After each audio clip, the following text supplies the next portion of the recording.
भारत के महान व्यक्तित्व, महान नेता और एक क्रांतिकारी स्वतंत्रता सेनानी सुभाष चंद्र बोस जी का जन्म 23 जनवरी 1897 को ओडिशा के कटक जिले में हुआ था। उनका जीवन संघर्ष, साहस और देशभक्ति का प्रतीक था। उनकी सफलता की कहानी न केवल भारतीयों के लिए प्रेरणा का स्रोत है, बल्कि उन्होंने पूरे विश्व में भारतीय स्वतंत्रता संग्राम को एक नई दिशा दी।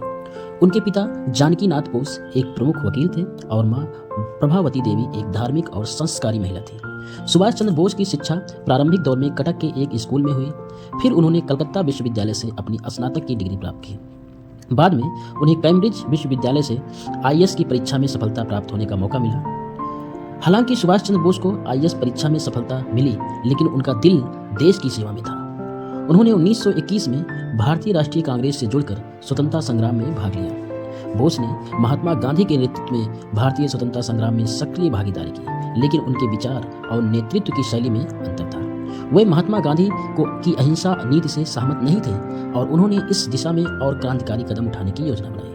सुभाष चंद्र बोस ने स्वतंत्रता संग्राम को एक नई दिशा दी जब उन्होंने 1942 में आजाद हिंद फौज का गठन किया। यह सेना भारत को स्वतंत्रता दिलाने के लिए जापान और जर्मनी के सहयोग से बनाई गई थी।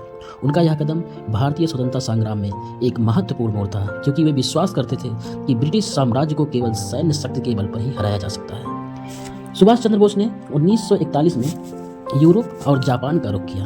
भारतीय स्वतंत्रता संग्राम को वैश्विक स्तर पर फैलाने की कोशिश की। उन्होंने विभिन्न देशों से मदद प्राप्त करने के लिए कूटनीतिक प्रयास किए और अंततः जापान के सहयोग से भारतीय राष्ट्रीय सेना की नींव रखी। सुभाष चंद्र बोस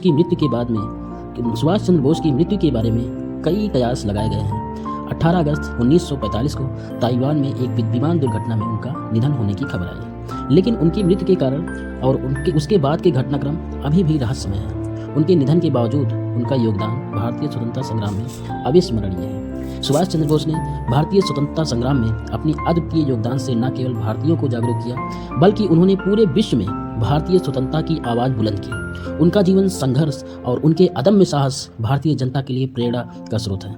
उनकी प्रसिद्धि युक्त "तुम मुझे खून दो, मैं तुम्हें आज़ादी दूंगा" आज भी लोगों के दिलों को गूंजती है।